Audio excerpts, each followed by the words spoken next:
All right, so we're going to do a kind of overview lecture of the legislative branch. You'll note here on my title slide, we are on Unit 2.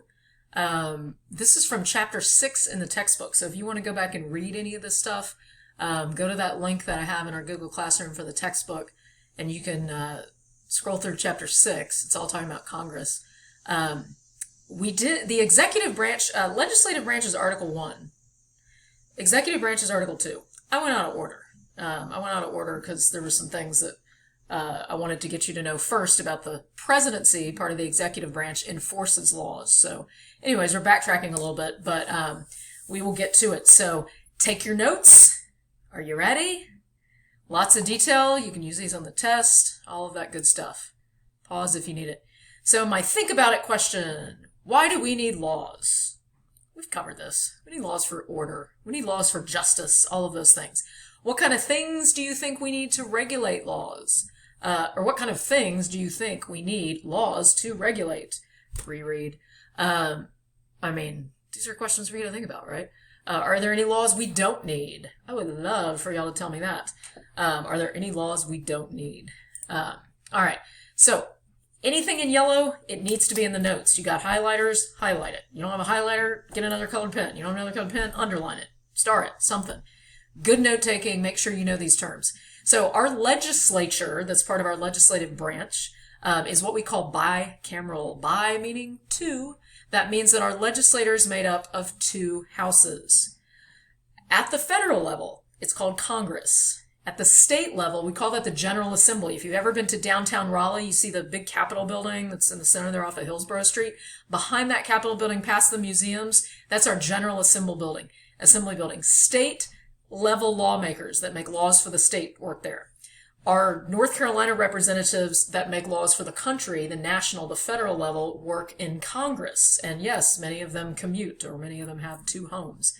But that's where they're going to be. So, federal is Congress, state is General Assembly. Local, town council, city council. The primary job of the legislative branch at any three level is to create laws.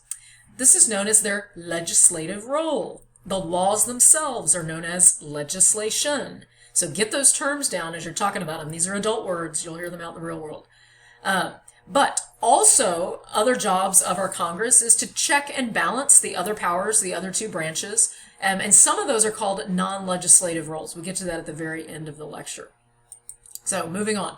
Where Congress works, you got some great photos there. The Capitol building, at this point you've probably seen this in the little video we're going to watch, or you will, at sunset, gorgeous. The inside there, this is one of the chambers of our bicameral house, and then you see there the big Capitol dome. So that's where they work.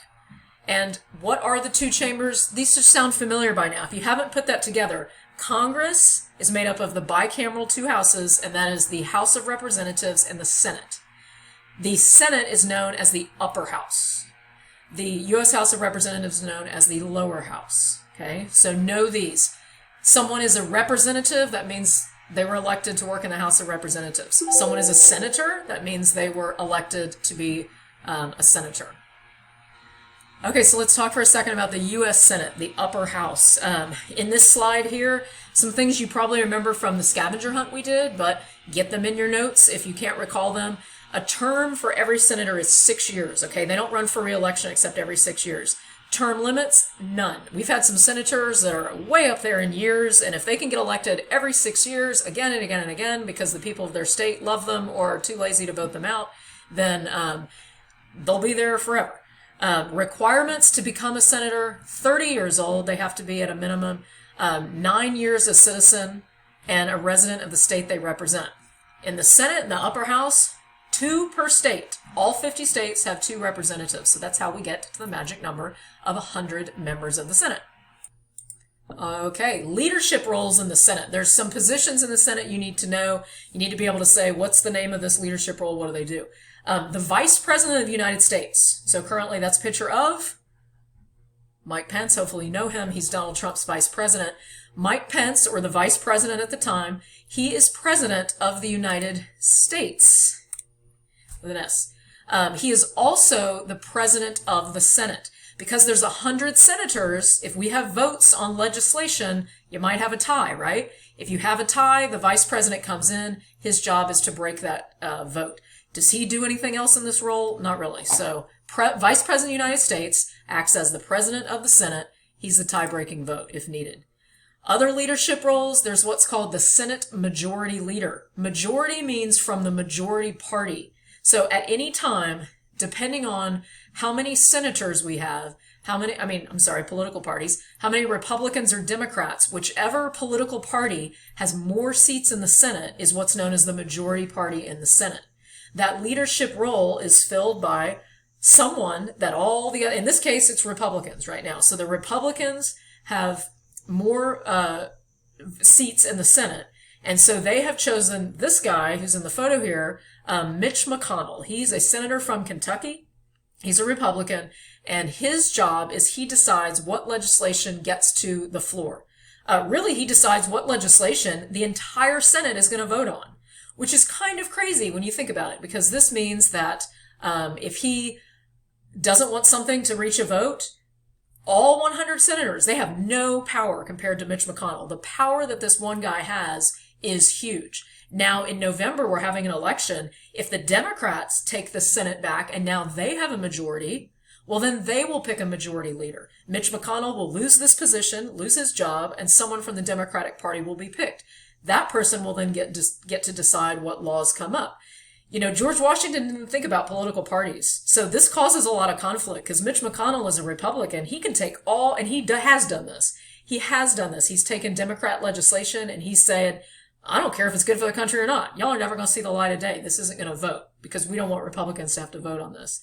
So a lot of controversy there with that. It's only gotten worse as we go on in this country as far as this is what's called partisanship, that power struggle between the two parties. There's a video here if you want to watch this. It's hilarious about Mitch McConnell. You can go onto the actual PowerPoint slides that are in this assignment and watch that. Another role, now we're talking currently we have the minorities or the Democrats in the Senate. So we have the Senate Minority Leader. This is currently a guy named Chuck Schumer. He's a senator in New York. So he has power for the Democrats, but he doesn't have near the power of Mitch McConnell. All right, House of Representatives, the other house, a little bit different. These guys, if you're a representative in the House, you go run for re-election every 2 years. That's your term.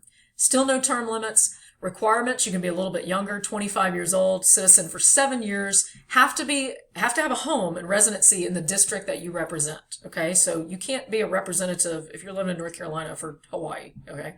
435 representatives we have. Number per state depends on the population, okay? Like California, for example, has 53 representatives. Based on size, it could be a whole lot less if you have less population. The thing with the House of Representatives is there's more of them, and we say the terminology we use is closest to the people, right? Your representative, there's a representative for you in your district that you live in, and I'll show you how the districts in North Carolina are broken up. And that representative is far more familiar with the struggles and the challenges and the successes of the district you live in than would be the senator, because there's only 2 senators that represent all of North Carolina, right? Actually, let's go to the map there. There's the North Carolina House districts in the different colors. So if you can pinpoint where Raleigh is on that map, you will know what the district number is. So our federal House of Representatives is made up of these various districts here, okay? I'll let you enlarge that in my bad eyes to see what district we're in. I want to say District 2, but don't quote me on that. I should know that, right? All right, so as far as leadership roles in the House of Representatives, we have what's called the Speaker of the House. So Mike Pence doesn't factor into the House of Representatives. The Speaker of the House comes from the majority party in the House. Now, whether you know this or not, today, since 2018, the Democrats have the majority of seats out of those 435 in the House of Representatives. There was a huge backlash to policies of the Trump administration from 2016 to 2017, and people finally said, enough is enough. Voter turnout went way up, and the Democrats took back the House. So our current Speaker of the House is a Democrat, is Nancy Pelosi. She's out of a district near San Francisco in California. The roles of the Speaker of the House, they direct legislation to committee, so they do a little bit about like what Mitch McConnell does in the Senate. They lead floor debate, so when we get to how a bill becomes a law, we'll talk about how bills get talked about in committee and then pushed out to the floor. She's going to control all of this. That great photo there of her, if you remember, Donald Trump gave a speech at, I believe this was the State of the Union.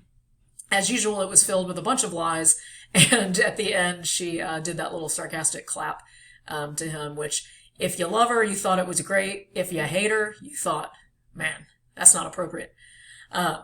So anyway, so she's the number one dog. Now, if in the November election, if Republicans get back the majority votes, Nancy Pelosi's going to lose her job. A Republican will be picked to Speaker of the House. That Speaker of the House, by the way, is third in line for the presidency. So if something was to happen to Donald Trump between now and the election, and also something happened to Mike Pence that would be the second in line, Nancy Pelosi would actually take over as the new president of the United States, which is weird, right? Because she's not a Republican.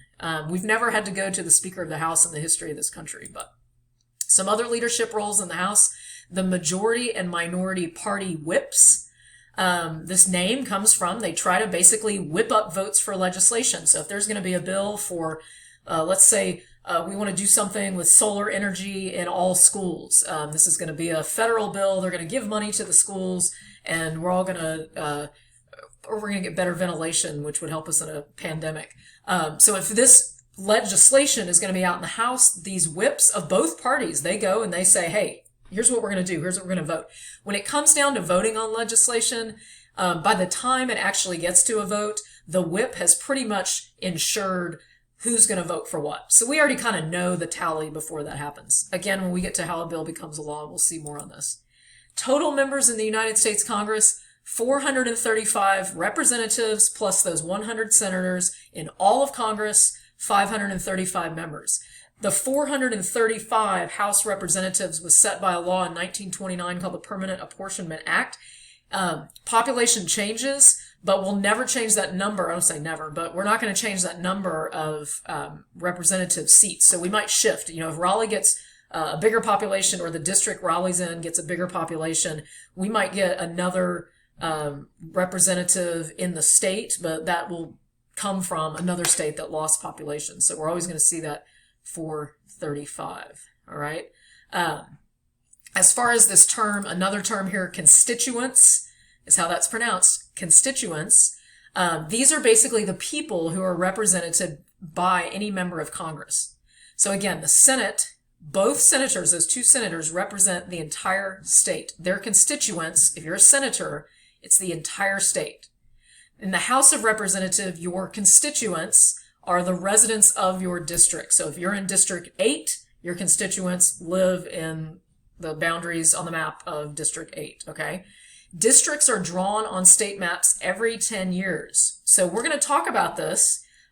This is where we get into more of the nitty-gritty about something we're going to talk about gerrymandering. We're going to talk about some of the non-legislative powers, and is our Congress really representative? So this is going to come in part two lecture. So get ready for that in your note-taking, but feel free to rewind, flip back. Again, this full PowerPoint without me talking is also in this assignment list if you just need to go back and review some of these. All right, so I'll see you in part 2. Bye-bye.